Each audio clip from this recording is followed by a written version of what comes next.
My attacks have no effect on you? Who decided that? Your darkness swallowed up my sun? Who decided that? And now for cruel sub. I will be the one to decide. What's wrong?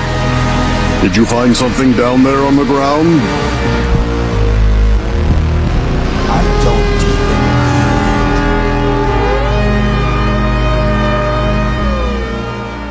Good morning, everybody. Welcome to a very special edition of the Wizard101 build guides. I have probably the most ridiculous build I think I've ever made. It's surprisingly actually kind of decent while also being equally ridiculous. Let's get right into it. The thumbnail was 100% correct. There's no lying there. The thumbnail is exactly what the build looks like. So let's just get into it and show you the stats and the gear. So we have 12,000 max health and we have immunity to every single school plus some extra for storm and death, while also having 100% damage, perfect accuracy, 750 block, not good pierce, the pierce is really bad, and 100% pip chance, and also having quite a bit of shad. I honestly love this build.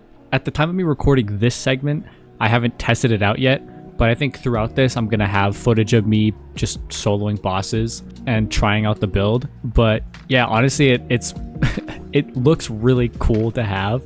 Technically, you can get like 1 or 2 more resist, but I think 100 looks better than 101, even though 101 is Wizard101, whatever. Anyways, let's get into the gear.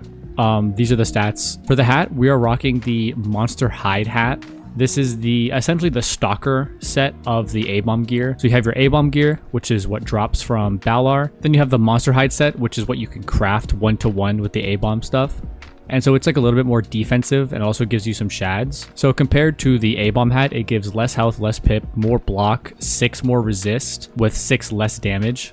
And it gives you a tower shield, which is kind of fun. And then for the pins, I have a 12% storm resist pin, which you could also put on your normal hat. I have an 11 there. For the robe, I have the chilling plot armor, which is actually now just my normal robe. If you want to see here, this is my normal set. I have the plot armor for the robe, and it just gives a lot of resist. It also gives good damage, good pierce, as well as good block. It's a really good robe. In my opinion, it's the best free-to-play friendly robe that you can get for schools that can't get 100% pip chance with full A-bomb gear, which Ice is one of those. If you're curious where this piece of gear comes from, it's the Forbidden Library Gauntlet. I just farmed it over and over again, then I crafted it with the pity reagent that they give you. Moving on to the boots, we have, with no surprise, the Monster Hide boots. It's the same deal as the A-bomb boots, it's just the alternative set that gives more block and more resist while sacrificing some damage and giving you some shad. And another big difference though is the pins. The A-bomb set gives 2 swords and a power. The Monster Hide gives you a power and a shield. So you can add an additional shield pin,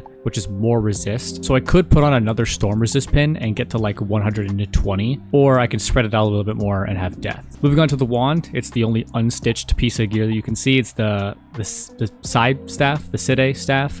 Sheed staff. I don't know how it's said, but it is a staff that gives a ton of accuracy and a ton of pip chance, and that's what helps me get to perfect accuracy and perfect pip chance. Otherwise, you would need to do a lot of jewel shenanigans and sacrifice some other stats. I got this drop from Mirror Lake just when I was farming. I don't even remember why I was farming it, but I got this staff from there. You can also buy it in the crown shop. I wouldn't recommend it. It's not good enough for that. If you want to make this build for some reason, your best bet is probably just using a wand with a triangle socket and then putting a pip jewel on it to get you a little bit more pip chance. But yeah, I'm rocking this because it honestly perfects the build. Moving on to the Athame, we have probably one of my favorite Athames in the game. It's Heartsteel. It's a level 5 Athame that gives just 5 universal resist. It's incredibly simple, but it's so effective for builds like this, just to give extra universal resist on an additional piece of gear. Like, look at the comparison here. I'm rocking 5 resist over all of these stats.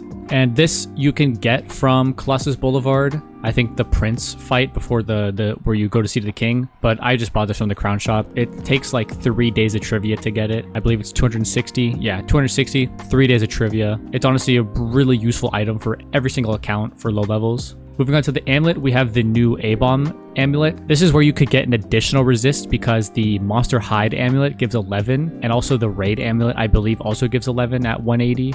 So you could get an extra resist there. And then you do keep the triangle, so you could have the 100% pip chance, but you lose out on that. So you could put a square. You could put a health jewel there to get a little bit more health, but I just have the damage. I do use the Reaver amulet normally though. And this drops from the Hierophant in the Black Lagoon. It's the last fight of the Black Lagoon. And then obviously the Monster Hide amulet is the 1-to-1 trade for the A-Bomb amulet. Moving on to the ring, it's another classic piece of gear. It's the Alyssa's Chilled Band. It gives universal resist, which is, there's only a few in the game that give universal resist, and this is the one for ice, as well as actually giving us a really good jewel spread. I think it's the same jewel spread tier. Yeah, it was honestly ahead of its time. It's the same jewel spread as the A-Bomb stuff, which is the same as the Reaver stuff. So I just have the same exact jewels on it while also getting that universal resist.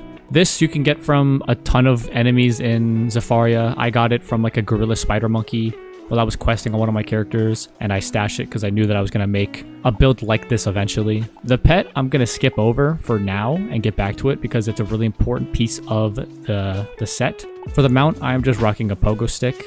There's not a mount in the game that gives resist. At least I'm pretty sure. If there is one, then you could use that. I don't have any stat mounts. If you had rock, you could play a little bit with the pip chance, but I'm just going to be using my pogo stick. It's a really cool mount. I like it. And then the deck, I'm just running a normal deck that I would use anyways, and I have a damage jewel socketed onto it. Otherwise, you could use a triangle deck and socket pip chance, and so you would lose out on a bit of damage, but at least that way you will have 100% pip chance. Now, if you are knowledgeable about Wizard101 in any way, you'll probably know exactly what pet this is that I'm about to show you, but it's a pet that actually didn't take me too long to make, surprisingly. I was very fortunate in that, and it is a 14-7 pet. It's just 21 universal resist. It has 4 selfishes and then proof and defy. So I've got relentless, mighty, unshakable, and then a durable that I crafted. Technically, you could optimize it even more by having defy as the jewel and having brace defy, but there are a bunch of bosses that have cheats against auras, so this honestly just makes it more consistent in my opinion.